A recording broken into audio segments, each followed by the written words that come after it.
It's easy when you open your box of facilitator cards to think, oh my God, there are 60 of these processes and I have to know all of them in order to find the right card.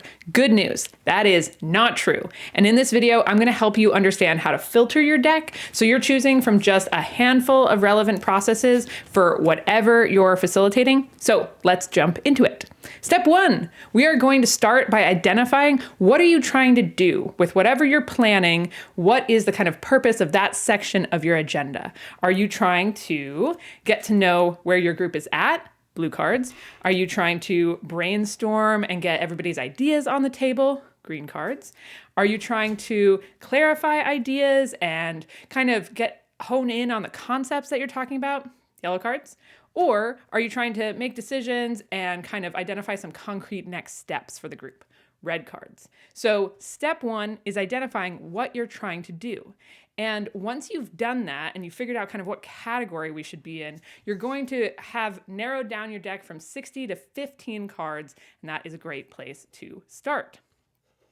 Next question we're going to ask ourselves is, what might the ideal group size be? In the top left corner of your cards, you'll see a little icon, and that icon indicates the ideal group size for that card. It'll either be individual, pair, small group, or full group. And you can see a little key on the back of your deck for all of those little icons. So once you've identified kind of, okay, I think this process should be as individuals, or you know what, I think this would be really great to do as the full group. Once you've identified your group size and taken out just those cards from your deck, you should be left with just about 3 or 4 cards. And if that's true, then go ahead, look through them, read the back, see which one jumps out to you.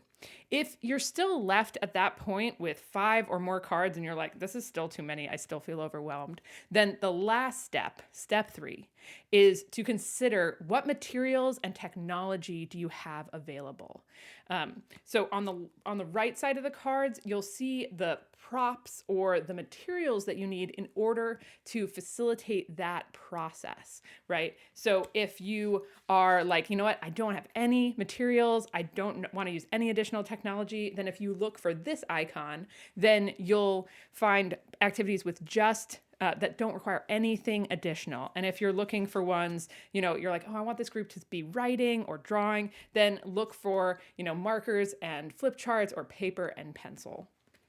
All right, so that's it. That's how you find a facilitator card. 3 easy steps: color, group size, and props. So props to you for checking out this video, and we will catch you in another one soon.